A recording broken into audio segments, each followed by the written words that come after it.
예, 오늘은 어린이 주일입니다. 여러분, 사실 시계바늘을 조금 돌려보면 저도 어린이였던 적이 이렇게 먼 것 같지는 않은데 참 시간은 빨리 흘러가는 것 같습니다. 그렇죠? 이제 벌써 이제 어린이를 또 두지 못한 또 그런 이제 부모가 돼가는 것 보면 시간은 참 빠르죠. 어린아이를 망치는 10가지 방법이라는 것이 있어요. 그것이 예전에 어느 인터넷에 제가 본 적이 있는데 한번 캡처해 봤습니다. 10가지입니다. 아이를 망치는 법. 어려서부터 아이가 갖고 싶어 하는 것은 무엇이든 다 사주라. 그래야면 그 아이는 온 세상 모든 것이 다 자기 것이 될 수 있다고 오해하면서 자라날 것이다. 아이가 나쁜 말을 할 때 그냥 웃어 넘겨라. 그러면 그 아이는 자기가 재치 있는 줄 생각하고 더욱더 좋지 않은 말과 악한 생각으로 깊어질 것이다. 아무런 영적인 훈련과 교육도 하지 마라. 크면 지가 알아서 잘할 것이라고 그냥 내버려 두라. 4번째, 잘못된 품행을 책망하지 말고 그냥 넘겨라. 이 다음에 자동차를 훔치거나 다른 못된 일을 저질러 사회로부터 책망을 받게 되리라. 아이가 정돈하지 않은 이불, 옷가지, 신발 등을 정리해 주라. 그러면 자기 책임을 다른 사람에게 미루는 무책임한 사람이 될 것이다. 어떠한 프로그램이나 책, 그림 등을 마음대로 보도록 내버려 두라. 머지않아 그 마음은 쓰레기통이 될 것이다. 아이들 앞에서 부부가 다투고 가족들이 자주 다투며 싸우라. 이 다음에 자신들의 가정이 깨어져도 꼼짝하지 않을 것이다. 달라고 하는 대로 용돈을 얼마든지 주라. 살아가는 태도에서 곧 썩는 길을 쉽게 터득할 것이다. 먹고 싶은 것이나 마시고 싶은 것이 있으면 다 먹이고 갖고 싶은 것이나 좋아하는 것은 다 해주라. 그러면 이 세상을 살아갈 때 어떠한 거절이라도 한 번만 당하면 곧 낭패에 빠지는 사람이 되리라. 아이가 이웃 어른, 선생님이나 경찰관들과 대립되는 자세를 보일 때 언제나 아이의 편이 되어주라. 건전한 사회가 모두 그 아이의 적이 될 것이다. 이런 글이 있습니다. 몇 가지나 우리가 잘못하고 있는지 모르겠지만 이게 아이를 망치는 길이라는 것이죠. 아이들을 믿음으로 키우는 게 중요합니다. 맞습니까?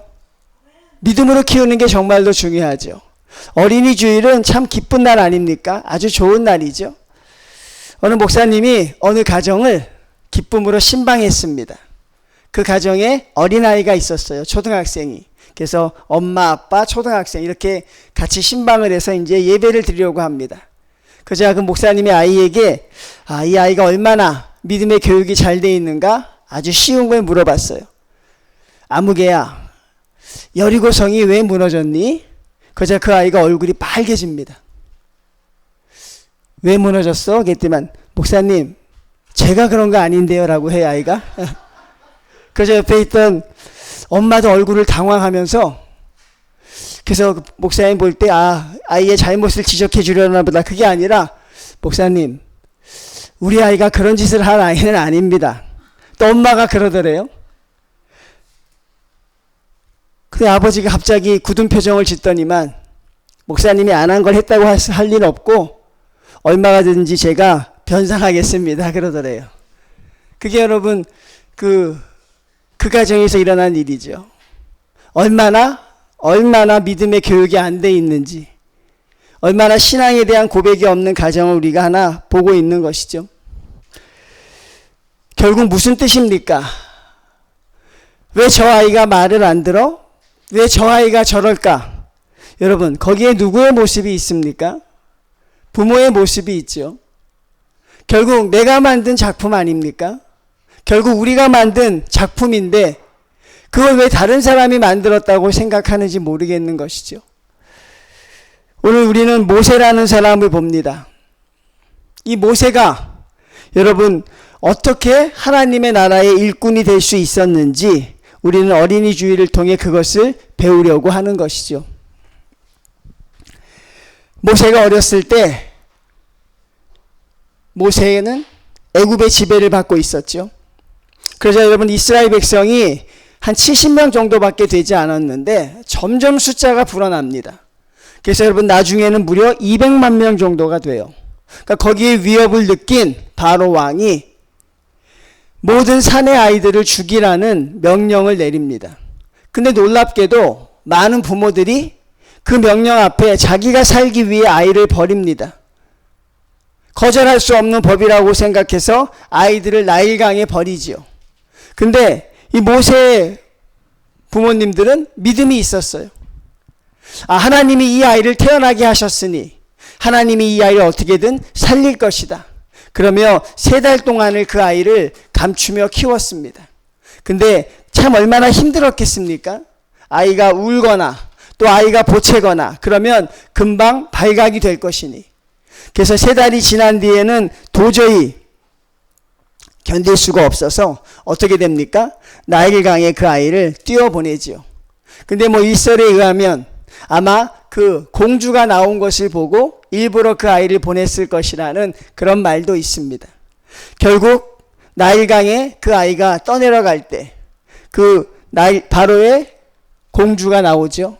그 당시에 애굽 사람들은 나일강에서 목욕을 하면 아이를 갖게 될 것이라는 그런 믿음이 있었기에 나와서 목욕하다가 그 아이를 만나게 된 것입니다. 그리고 모세가 아주 잘생기고 아주 똑똑했기 때문에 그 아이를 데려다 키우게 되죠. 근데 모세의 누이 요게벳이 아이를 잘 키울 수 있는 유모를 소개해 주는데 그 유모가 누구입니까? 바로 모세의 친부모들이었죠. 그래서 여러분, 이 모세의 친부모는 어떻습니까? 모세를 믿음으로 양육합니다. 하나님의 말씀으로 키워냅니다.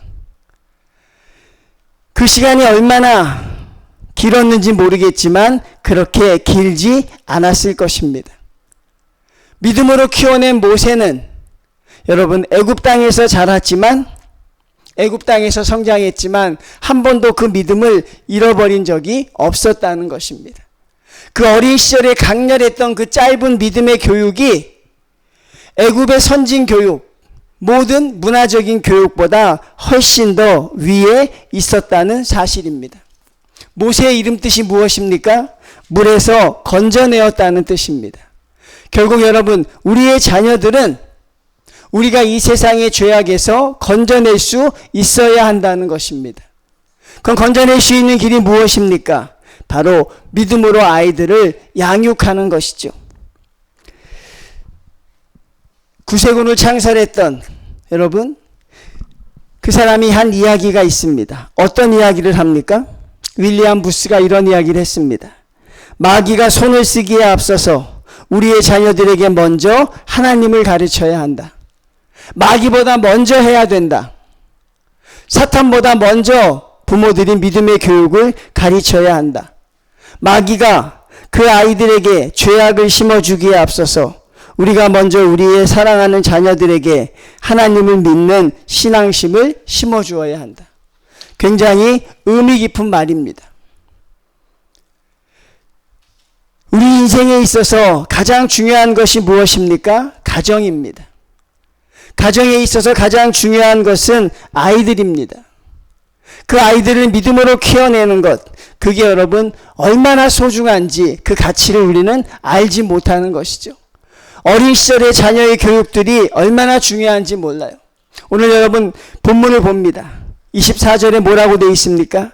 믿음으로 모세는 장성하여. 이게 중요한 것입니다. 여러분, 모세가 믿음으로 장성했어요? 아니죠. 그는 애굽의 왕자로 살았잖아요. 애굽의 문화를 바라보며 살았잖아요. 그리고 애굽의 문화에 젖어 살았죠. 그리고 광야에서 40년을 보냅니다. 근데 성경은 뭐라고 이야기합니까? 모세는 믿음으로 장성했다는 것입니다. 그 부모들이 모세를 믿음으로 키워냈다는 사실입니다. 생명의 위협을 걸고 그 아이들을 물에서 건져낸 것처럼 죄악에서 건져낸 것이죠. 여러분의 자녀들도 믿음으로 장성해야 합니다. 그렇죠? 여러분의 아이들도 믿음으로 커야 합니다. 때가 더 늦기 전에 그 머리가 굳어져서 말을 듣지 않기 전에 먼저 믿음으로 양육해야 한다는 사실이죠. 자, 믿음으로 키웠는데 모세가 어떤 결정을 내립니까? 바로의 공주의 아들이라 칭함받기를 거절합니다. 믿음으로 키웠던 모세가 첫 번째 한 것은 무엇입니까? 거절한 것입니다. 무엇을 거절합니까? 바로의 공주의 아들이라 칭함받기를 거절합니다. 여러분, 이집트가 가장 강력한 나라였는데 그 나라에 왕이 될 수 있는 자리가 있었는데 모세는 그것을 거절합니다. 우리의 자녀들이 이 세상을 살아갑니다. 이 세상에서 많은 것을 누리며 많은 것을 얻으려고 할 것입니다. 이 세상이 주는 모든 혜택들을 받으려고 할 것입니다. 그 혜택을 받을 때 과연 우리 아이들이 거절할 수 있을 것인가? 모세는 믿음으로 성장했기에 여러분 그것들을 거절하는 은혜를 경험하게 되죠. 이건 여러분 그냥 되는 게 아닙니다. 부모가 아이에게 가르친 것입니다. 무엇을 가르친 것입니까? 세상의 것은 영원한 것이 아니고 하나님의 것을 택하라고 가르친 것이죠. 하나님의 것을 선택하라고 아이들에게 그 부모는 계속해서 가르쳤을 것입니다. 모세는 그 믿음이 흔들리지 않습니다. 모세는 하나님을 향해서 그 믿음이 흔들려 본 적이 없어요. 그래서 여러분 바로의 공주의 아들이라 칭함받기를 거절합니다. 이 거절할 수 있습니까? 우리 학생들? 이런 나에게 위대한 영예가 찾아왔는데 이것을 왜 거절하겠습니까? 그런데 모세는요 그것을 거절합니다. 그리고 여러분 그가 뭘 선택합니까? 25절입니다. 도리어 하나님의 백성과 함께 고난받기를 잠시 죄악의 낙을 누리는 것보다 더 좋아하고, 모세가 선택한 것은 무엇입니까? 바로 그는 하나님의 말씀보다 더 귀한 것은 없다는 것을 알았다는 것이죠. 그래서 그는 결국 백성들과 함께 고난받는 것을 잠시 죄악의 낙을 누리는 것보다 더 좋아하게 됩니다. 여러분, 이게 무엇으로 가능합니까? 여러분의 아이들이 어떻게 하면 이런 선택들을 할 수 있겠습니까? 여러분의 아이들이 어떻게 하면 이런 믿음을 가질 수 있겠습니까? 그 교육의 시기를 놓치면 안 된다는 것이죠.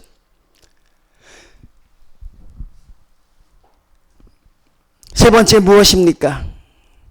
그리스도를 위하여 받는 수모를 애굽의 모든 보화보다 더 큰 재물로 여겼으니 이는 상 주심을 바라봄이라. 아멘. 모세가 세 가지가 있었죠.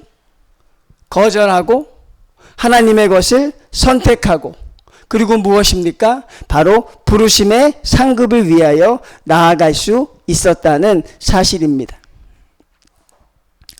모세가 애굽 사람의 학술을 다 배워 그 말과 행사가 능하였습니다. 애굽에서 여러분 모세는 왕의 직무를 대신한 만큼 많은 큰 일들을 하였습니다. 근데 결국 그 일들이 나중에 하나님의 일을 사용하는 도구가 되더라는 사실입니다. 어떻게 이런 선택을 할 수 있었을까? 왕의 자리를 거절하고, 이집트의 왕이 되는 자리를 거절하고, 백성들과 함께 고난받기 위해서 어떻게 광야로 들어갈 수 있었을까? 여러분, 그리고 애굽의 모든 보화보다 하나님과 받는 고난을 어떻게 더 귀하게 여길 수 있었을까? 어른인 우리는 안 돼요. 저와 여러분은 이게 되지 않습니다, 여러분. 왜? 우리는 이미 세상에 많이 물들여져 있기 때문에. 근데 생명을 걸고 아이를 지켰던 모세의 부모는 항상 가르쳤습니다. 하나님의 말씀 중심으로 살아라. 세상에서 가장 중요한 것은 하나님의 믿음이다. 내가 무엇을 택하든 세상의 것을 택하지 말아라. 그렇게 모세의 부모가 이 모세를 교육한 것이죠. 모세는 어려서부터 그의 부모님 품에서 신앙적인 교육을 받을 수 있었습니다. 모세의 부모 아므람과 요게벳은 믿음의 사람들이었습니다. 부지런히 어린 모세에게 힘써 하나님을 믿는 신앙을 심어주었던 것입니다. 그들의 조상 아브라함, 이삭, 야곱에게 허락하셨던 약속을 어린 모세의 마음속에 깊이 심어주었습니다. 모세는 어린 시절 얼마 안 되는 기간 동안 그의 부모에게 받았던 신앙적인 교육으로 인해서 하나님을 믿는 믿음이 마음속 깊숙이 뿌리내리게 됐다는 사실이죠. 통계를 내보면 하나님을 떠나는 사람들이 많습니다. 하나님을 믿었다 떠나는 사람들이 많은데 그 중에 통계를 내보면 다시 돌아오는 사람들이 있는데 그 확률이 가장 높은 게 누군지 아십니까? 어렸을 때 그 교회 유초등부를 다녔던 학생들이 하나님께 돌아올 확률이 가장 높다는 것이. 어렸을 때 하나님께 불었던 찬양, 선생님을 통해 받았던 교육, 그런 것들이 그 아이를 결국 하나님의 자녀로 다시 돌아오게 한다는 사실이죠. 하나님의 것이 가장 귀하다. 이것은 여러분 지식으로 되는 게 아니겠죠? 세상에서 받는 보화보다 하나님으로 인하여 당하는 고난이 훨씬 값진 것이다. 내가 궁정에 거하는 것보다 내 하나님 성전에 문지기로 있는 것이 좋사오니, 이렇게 고백할 수 있는 믿음은 여러분 결국 아이들이 아니라 부모님들이 가르쳐 주셔야 한다는 사실이죠. 부모님의 삶과 말 속에서 아이들이 그것을 배우고 나갈 수 있어야 했습니다.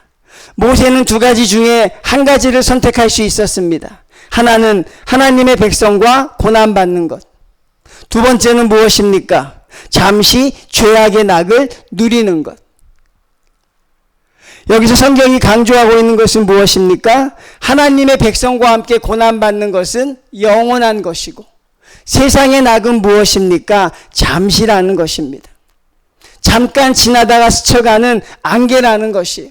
정말 이 말씀이 점점 실감이 나고 있습니다.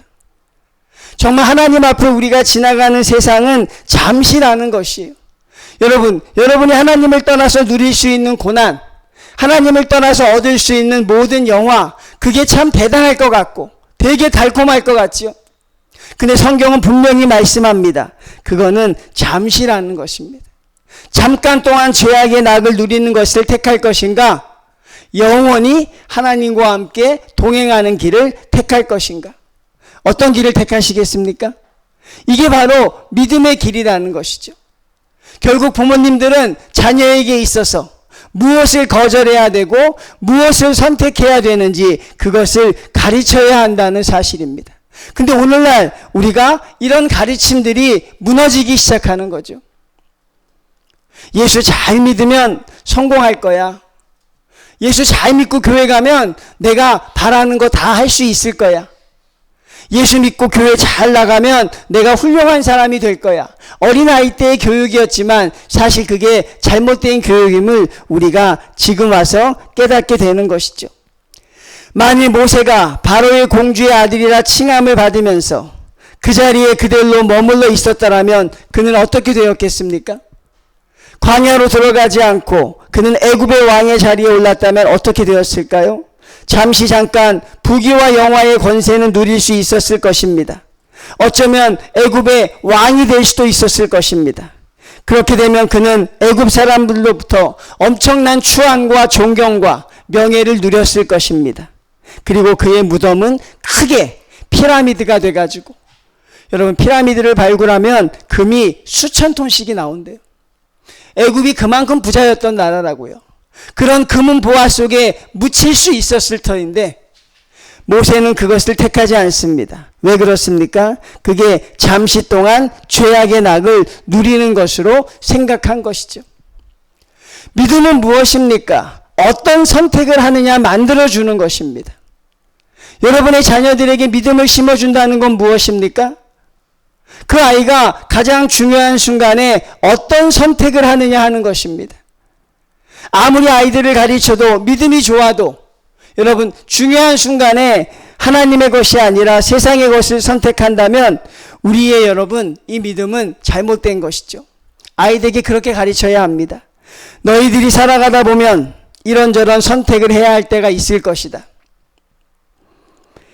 믿음으로 기도하면서 바른 선택을 했으면 좋겠다. 잠시 죄악의 낙을 누리는 것보다 언제나 의로운 고난의 길을 택하도록 해라. 그것이 영원히 사는 길이다. 이렇게 가르칠 수 있습니까? 근데 우리는 이런 말을 못해요, 자녀들에게. 왜 못합니까? 우리의 삶을 아이들이 봤기 때문에 사실 그런 이야기하면 아이들도 이상하게 보는 것이죠. 우리 엄마 아빠가 이상한 이야기를 하네. 한 번도 그렇게 사는 걸 본 적이 없는데. 맨날 그냥 아이고 돈 때문에 걱정하고 어떻게 하면 더 할까, 어떻게 하면 그렇게 할까라고 하던 분들이 갑자기 그렇게 이야기하면 아이들이 사실 굉장히 당혹해하죠. 그러니까 이런 말을 할 수 있는 부모님들이 되셔야 돼요. 믿습니까? 사도 바울은 뭐라고 했습니까? 하나님의 믿는 성도들에게 저는 죽었다 해도 그 말 못한다고요. 나처럼 해라 그랬어요. 너희는 모든 믿음 생활을 나처럼 해라. 저는 여러분 죽었다 해도 그 얘기 못합니다. 여러분에게 나처럼 하라는 얘기 못해요. 왜? 나는 나처럼 할 만큼 대단한 사람이 아니니까. 그래서 오늘날 부모들이 자녀에게 있어서 믿음의 교육을 제대로 못하고 있는 거예요. 믿음의 교육이 중요한 줄 알면서도 내가 그 말을 전할 만한 그것이 없기 때문에 사실 그 말들을 미루고 있는 것이죠. 그러니 자녀들에게 교육하기에 앞서서 누가 먼저 바뀌어야 돼요? 왜 대답을 안 하세요? 누가 먼저 변해야 돼요? 가르치는 부모들이 변해야 되는 거죠. 그래야 그 아이들에게 이야기할 수 있습니다. 저는 가장 훌륭한 부모님이라고 하면 아이야, 하나님을 나처럼 섬겨라. 아이야, 하나님을 나처럼 섬겼으면 좋겠다. 믿음 생활을 나처럼 했으면 좋겠다. 여러분, 그런 고백을 할 수 있어야 하는데 우리는 아쉽게도 그런 믿음의 유전들이 단절되고 있는 세상을 살고 있는 것이죠. 그래서 여러분, 사람들이 선택할 때 항상 더 좋은 것을 선택합니다. 하나님 앞에 주신 고난의 길보다 세상의 영예를 누리는 것을 더 기쁘게 생각한다는 것입니다. 사랑하는 성도님들, 선택이 문제입니다. 믿음은 무엇을 선택하느냐, 하나님의 것이냐 세상의 것이냐, 그 선택은 바로 믿음인 것이죠. 근데 여러분 하나만 기억했으면 좋겠습니다. 항상 선택할 때 한 가지만 염두에 두십시오. 하나님을 택하는 것은 고난의 길이고 고통의 길일 수 있지만 영원한 길이라는 것이고, 세상의 것을 택하면 쾌락과 많은 즐거움을 누릴 수 있는 길이지만 그것은 잠깐이라는 것입니다. 내가 이것을 누려서 그 후에, 제가 모세를 말씀했잖아요. 왕이 되어서 모든 권력을 누리다가 거대한 피라미드에 수천 톤의 금과 함께 그가 무덤에 장사되고 나서 그 다음이 어떻게 되겠느냐 하는 것이죠. 우리는 항상 그것을 생각할 수 있는 성도들이 되셔야 합니다. 그리스도를 위하여 받는 능욕을 애굽의 모든 보화보다 더 큰 재물로 여겼으니 이는 상 주심을 바라봄이라. 바로 하늘나라를 바라볼 수 있는 아이들에게 그런 비전을 심어주시길 바랍니다. 우리는 여러분 잠시 스쳐가는 나그네입니다. 믿습니까? 여러분 나그네이신 걸 압니까? 우리는 잠깐 스쳐가는 나그네입니다. 잠깐 스쳐가는 삶 속에 내 모든 인생을 올인하지 말라는 것입니다. 잠깐 스쳐가는 삶 속에 내 모든 걸 바치지 말라는 것입니다. 믿는 자는 이 세상에 올인하는 자가 아니라 하나님의 영광을 위해 살아간다는 것을 우리 부모님들이 가르쳐 주시기를 참으로 바란다는 것이죠. 여러분, 믿음으로 살면 청년들이 그런 이야기 많이 합니다. 믿음으로 살면 이 세상에서 온전히 살아갈 수가 없잖아요. 하나님의 뜻 다 지키면서 어떻게 성공하면서 삽니까? 하나님의 말씀대로 살면 절대로 성공할 수 없습니다. 그런 가치관 속에 우리 청년들이 살죠.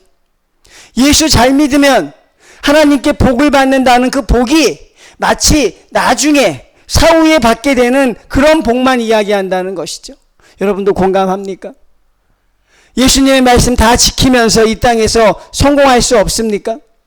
하나님의 말씀대로 살면서 이 세상에서 여러분 정말 훌륭한 사람으로 살아가지 않습니다. 아닙니다, 여러분. 하나님의 말씀을 온전히 지키지 못했기 때문에 그게 불가능한 것이죠. 말씀대로만 살면 우리 학생들 성공합니다. 말씀대로만 지키면 여러분 이 세상에서 누구보다 성공자가 될 수 있습니다. 누가 보여주었습니까? 요셉이 보여주었죠. 누가 보여주었어요? 다니엘이 보여주었습니다. 믿음대로만 살면 그렇게 되는 것이죠. 근데 믿음대로 온전히 살지 못하니까 세상과 하나님께도 온전히 성공하지 못하는 그런 성도가 된다는 것입니다. 믿음이 좋은 청년이 하나 있었습니다. 그 청년이 회사를 열심히 다니고 있었는데 사장이 어느 날 모든 직원을 불러 모읍니다. 내일이 일요일인 것은 알지만 이제 우리가 해야 할 일이 너무 많으니까 내일은 모두 출근해서 우리가 일을 좀 했으면 좋겠습니다. 많은 크리스찬 성도들이 거기 있었는데 모든 사람들이 거절하지 못했습니다. 여러분과 저도 아마 거절하지 못할 것입니다. 근데 한 청년이 있었습니다. 사장님, 저는 일하는 것 자체를 싫어하지는 않습니다. 그러나 내일은 주일입니다. 저는 교회에 가서 하나님께 예배를 드려야 합니다. 그래서 내일은 출근할 수가 없습니다. 이런 고백을 했습니다, 여러분. 이게 여러분 현실적으로 얼마나 가능한 고백인지 모르지만 그 청년이 그런 고백을 했습니다. 내일은 주일입니다. 저는 내일 가서 교회 예배를 드려야 합니다. 그래서 내일 출근할 수 없습니다. 사장이 불같이 화를 냈습니다. 사장이 그 청년을 향해서 정말 뛸 듯이 화를 냈습니다. 그래, 어쩔 수 없구만. 당신은 회사를 오늘부터 해고라고 이야기합니다. 어쩔 수 없이 그 청년은 주의를 성수하기 위해서 그 선박회사를 그만두게 되었습니다. 새로운 직장을 찾기 위해서 부지런히 뛰어다녔습니다. 그러나 새로운 일자리는 쉽게 찾아지지 않습니다. 이게 현실인 거거든요. 내가 하나님 말씀대로 그렇게 얘기했더니 내 직급이 높아지고 다른 좋은 일자리가 생기고 그게 아니라는 거예요. 많은 사람들이 그걸 두려워하지요. 많은 사람들이 그걸 어려워하지요. 부모님들도 사실 그 얘기는 못하게 되는 것이죠. 그렇죠? 주일 성수가 참 지키기 어려운 직장을 살아가고 있지만 그래도 여러분들이 하시려고 하면 하나님은 어떤 은혜를 주실까? 그러던 어느 날 그 선박회사 사장에게 한 통의 전화가 옵니다. 여보게, 이번에 새로운 은행을 열게 되었는데 믿을 만한 사람이 있으면, 신념이 굳고 절대로 흔들리지 않을 만한 사람이 있으면 한 사람 추천을 해주게. 그런 전화를 받게 돼요. 근데 이 선박회사 그 회사 사장이 불현듯 그의 머리에 누가 떠오른 거예요? 그 지독하게 말 안 들었던 그 청년이 생각이 난 거예요. 그 고집세고 꼬장꼬장했던 놈 있잖아. 주일날 교회 가야 한다고 회사도 관뒀던 그 놈. 그런 놈이라면 믿을만 할 걸세. 그리고 그 사람을 소개해줘요. 그래서 그 청년이 결국 더 좋은 자리로 옮겼다는 그런 이야기가 있습니다. 동화가 아닙니다. 만분의 1의 확률을 이야기하는 게 아닙니다. 하나님의 말씀대로 살려고 하면 주의 성수라는 개념의 카테고리가 아니라 어떤 선택을 하든지 하나님의 것을 택하려고 하면 하나님은 여러분과 함께 하십니다. 믿습니까? 여러분, 자녀들에게 그런 말을 해줄 수 있는 부모님이 먼저 되십시오. 자녀들에게 그런 교훈을 줄 수 있는 부모님들이 먼저 되시기를 바랍니다. 아이들에게 믿음을 심어줄 수 있는 그런 모세와 같은 그런 부모들이 되십시오. 이스라엘 사람들은 자기 자녀들에게 여러분 한 가지씩 남겨준다고 합니다. 한 권의 책과 한 권의 집을 유산으로 준대요. 한 권의 책과 한 권의 집. 한 권의 책은 뭐겠습니까? 성경책입니다. 한 권의 집은 어딜까요? 자기가 살고 있는 집을 주는 게 아니라 예루살렘 성전을 물려준다는 것이죠. 여러분이 하신 만큼 여러분의 자녀는 성장합니다. 그리고 하나님 나라의 일꾼이 될 것입니다. 여러분, 믿음으로 키워내는 우리 믿음의 성도들 다 되시기를 주님의 이름으로 축원을 드립니다.